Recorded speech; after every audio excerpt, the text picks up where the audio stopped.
Go to the bull. Let him go ahead. He raised his hand.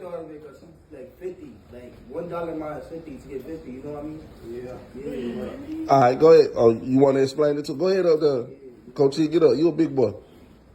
At the same time, it's like. All right, y'all listen to what he's saying. Hey, let's just say $1, right? And you got like, let's just say you got $1 and $2. We just saying that, okay? What is $1 basically? $1 is basically made up of 4 quarters. Like, literally, each quarter is like 25 cents anyway. I mean, like, Let them see it. Let them see it. 25 cents. Turn around. What is 10 quarters like? Oh yeah. Let them. So how many quarters we got right there, y'all? 4. And then you got 10 quarters. 10, 20. So if you got 10.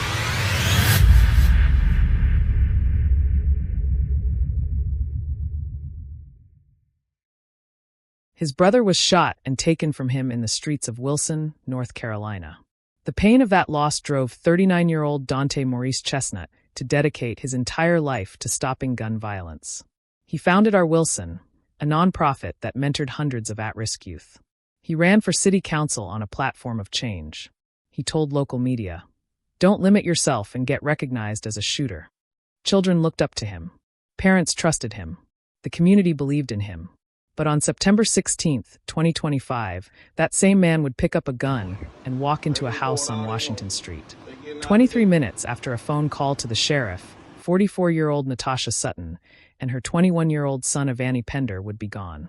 The anti-gun advocate had become a shooter. The community hero had destroyed a family. The man who claimed to save the youth had taken away a young father, weeks from military service.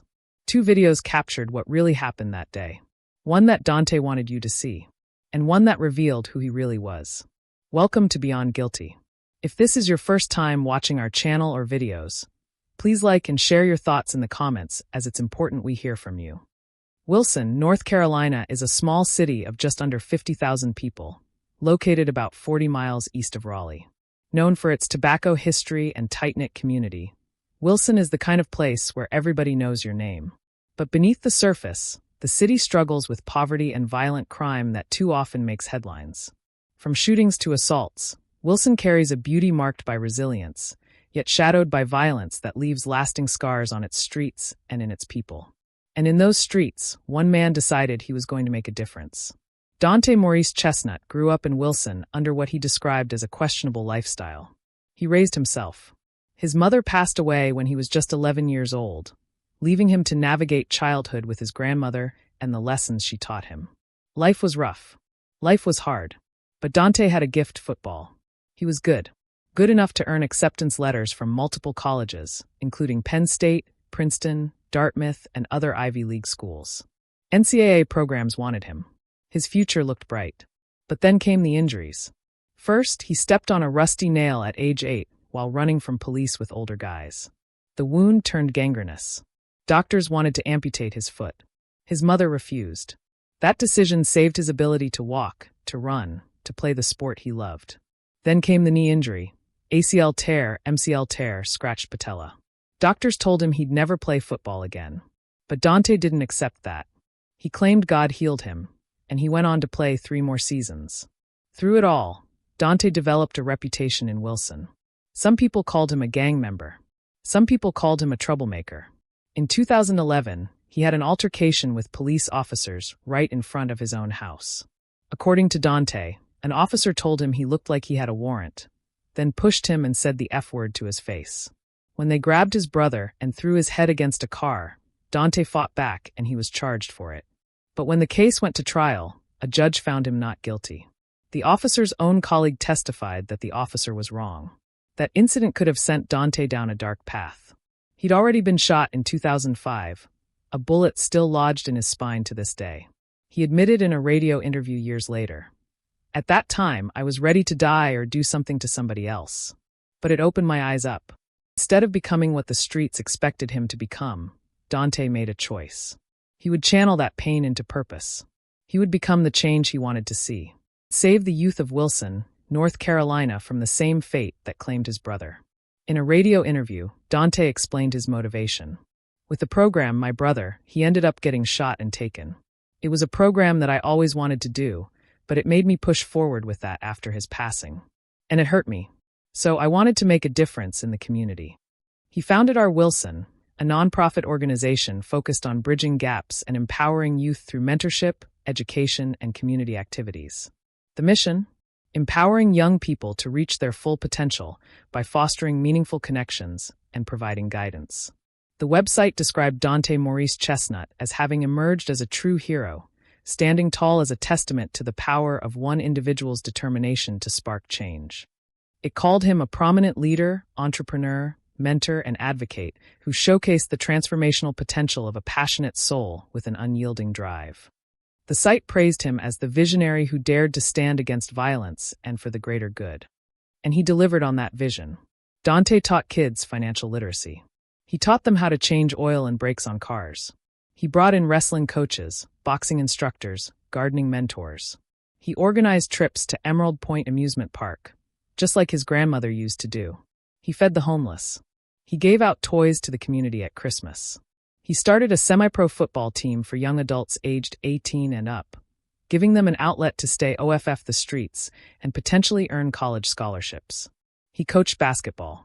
He ran youth programs that kept kids busy, kept them engaged, kept them alive.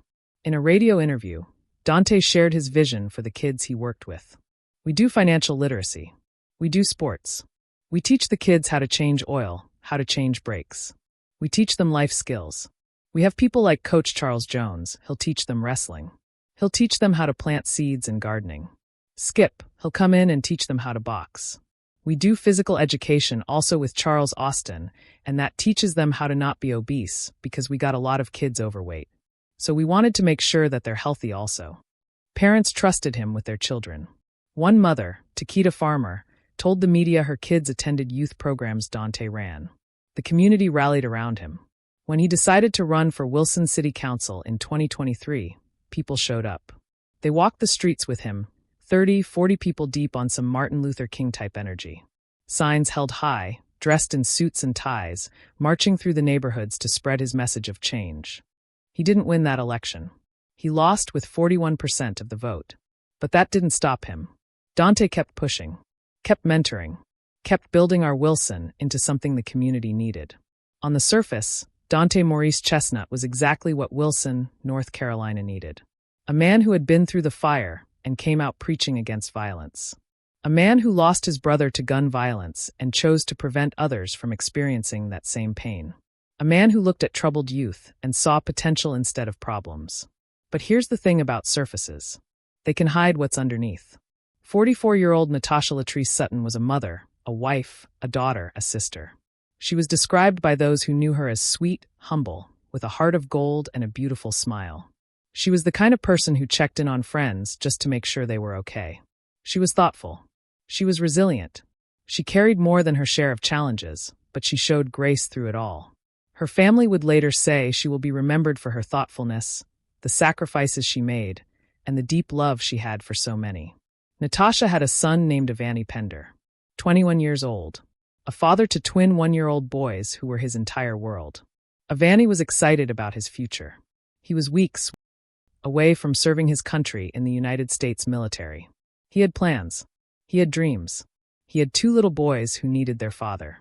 Natasha also had a husband, 46-year-old Tyrone Lavoris Sutton, and a special needs sister named Tiffany Fogg, who was 37 years old. In 2025, Natasha and her family were renting a house at 916 Washington Street East in Wilson. The house was valued at just $48,000. It had boarded-up windows. It had maintenance issues, serious maintenance issues. According to Natasha's mother, Deborah Anthony, everything in that house was messing up. The stove was broken. Conditions were deteriorating. Natasha first reported these problems back in June. She asked the landlord to fix them. She asked multiple times. He refused. The house got so bad that Natasha started staying in an Airbnb just to escape the conditions.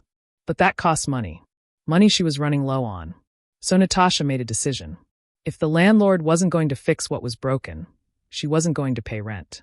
She withheld payment and 4 months' worth of rent went unpaid. The house was owned by Maren Simone Coleman of Smyrna, Georgia. But the person handling the property, the person Natasha dealt with, the person who showed up demanding money? That was Donta Maurice Chestnut, the same man who mentored youth, the same man who preached against violence, the same man who lost his brother to gun violence and dedicated his life to preventing it. And here's where things get complicated. Donta himself was facing eviction at the time. He wasn't paying his rent. But when his landlord came after him, nobody showed up with a gun. They sent legal letters. They followed the process. But on September 16, 2025, that's exactly what Donta Maurice Chestnut decided to do. According to Wilson County Sheriff's Chief of Staff Wanda Samuel, NO eviction papers had been served at 916 Washington Street East. None. There was no legal process happening. No court order. No formal eviction notice. Just Donta showing up in a gray suit, black shoes, and a phone in his hand ready to record. The sheriff's office received a phone call that morning. The caller identified herself as Tiffany. No last name, but it was Tiffany Fogg, Natasha's special needs sister. She called at 1:34 p.m. asking for help. 23 minutes later, at 1:57 p.m., gunshots rang out. But before those shots were fired, Donta Maurice Chestnut did something interesting. He went live on Facebook. Stuff up to date, man. The sheriffs or police or nothing.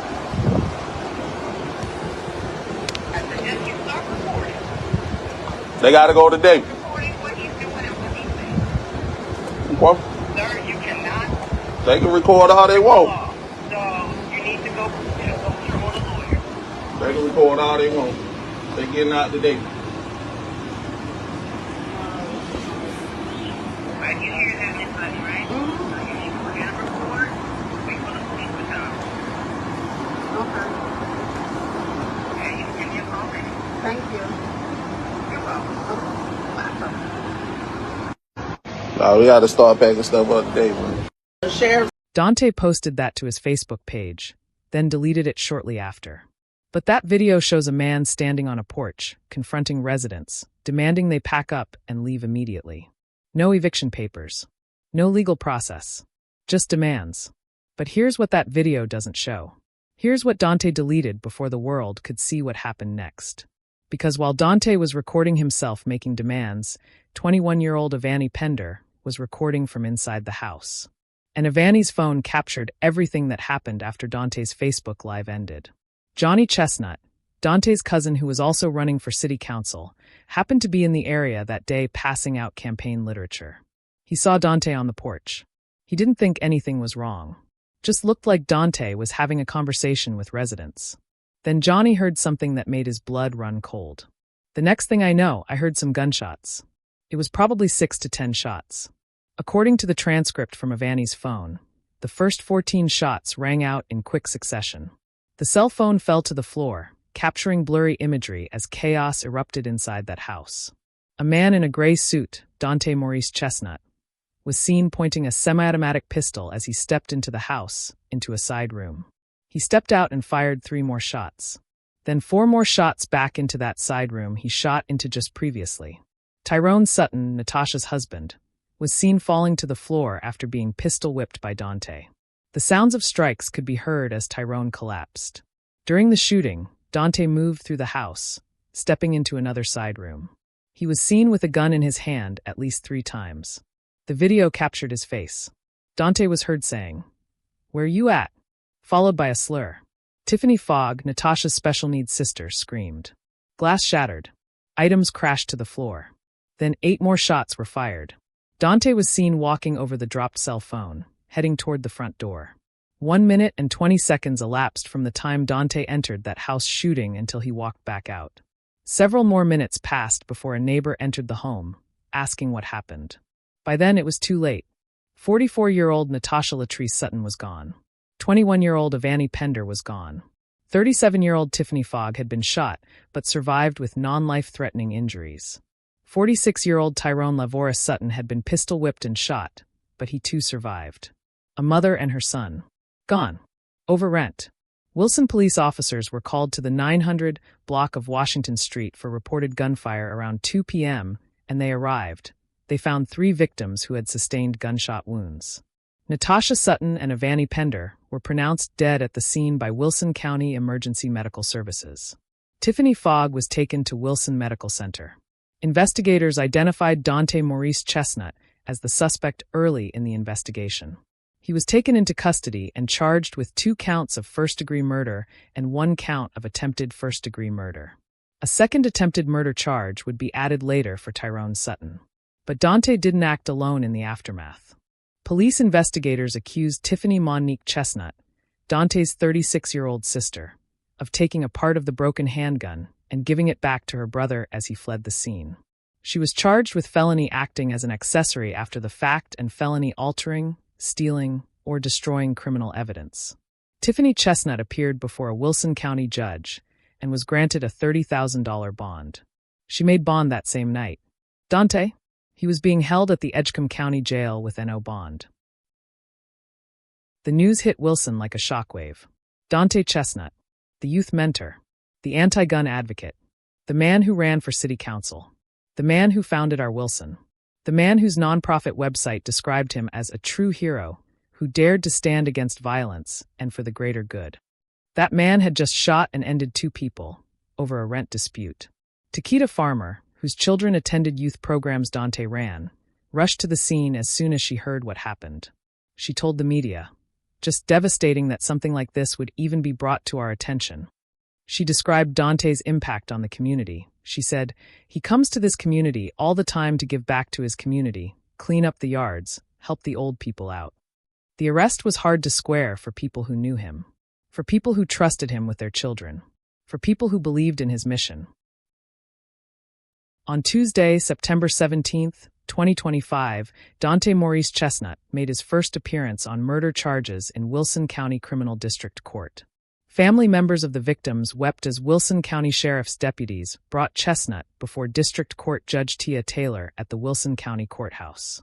Chestnut listened as Taylor read arrest warrants charging him with taking the lives of Natasha Sutton, 44, and her son Avantae Pender, 21, and attempting to take the lives of Tiffany Fogg, 37, and Tyrone Sutton, 46. Chestnut told the court that he intended to hire his own attorney and signed a form waiving his right to court-appointed counsel. Assistant District Attorney Kristen Spainauer told Judge Taylor the state didn't want Chestnut's bond to be modified. Judge Taylor asked Chestnut if he wanted to speak to the court on the issue of bond. The defendant answered, "I'm all right."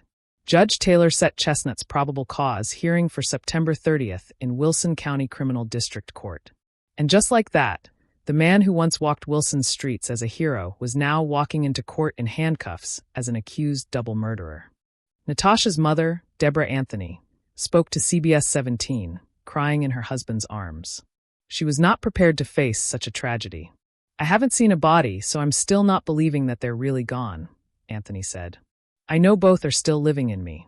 Deborah Anthony explained that Chestnut rented out the home to Natasha and the 3 others. She said he came Monday afternoon to demand money or for them to move out. Anthony said she was devastated that an argument about rent eventually turned deadly. "She was just standing in the doorway trying to get you to leave, and you just aim fire," Anthony said. Anthony claimed her daughter was withholding rent because of several maintenance issues that she first reported back in June. "Everything was messing up in the house," Anthony said. "She started staying in an Airbnb, and she was getting low on funds, so she was asking him to fix the stuff." And then Anthony said something that cuts to the heart of this tragedy. She said she fears the message about her daughter and grandson's deaths may get lost because of Chestnut's positive impact and mentor role in the community. She asked the community to not forget that he is accused of taking lives. The Wilson community was left shattered. It wasn't just about the loss of Natasha and Avantae, though that alone was devastating enough. It was about who took them. It was about the betrayal of everything Donta Chestnut claimed to stand for. Donta Maurice Chestnut remains in custody at the Edgecombe County Jail with no bond. He is charged with 2 counts of first-degree murder for the deaths of Natasha Sutton and Avantae Pender, and 2 counts of attempted first-degree murder for the injuries to Tiffany Fogg and Tyrone Sutton. His sister, Tiffany Chestnut, was granted a $30,000 bond after being charged with acting as an accessory after the fact and altering or destroying criminal evidence. She made bond and was released. As of now, Donta has not been sentenced. The case continues to work its way through the court system. But the damage? The damage is done. 2 people are gone. A family is shattered. A community is traumatized. And hundreds of young people who believed in Dante's message are left wondering if anything he told them was true. The man who wanted to save the youth of Wilson, North Carolina, just destroyed a family in front of the very children he claimed to protect. And no amount of community service, no number of mentoring programs, no collection of good deeds can change that. Natasha Sutton and Avantae Pender deserved better. They deserved to resolve their housing dispute in a courtroom. They deserved to live. Instead, they became victims of the very violence that Donta Chestnut claimed to stand against. And the community of Wilson, North Carolina, is left to pick up the pieces and try to make sense of something that will never make sense. This is beyond guilty. If you found this story as devastating as we did, hit that like button and share this video to make sure Natasha and Avantae are not forgotten. Don't forget to comment your prayers for this family during their difficult time. Stay aware. Things can change quickly.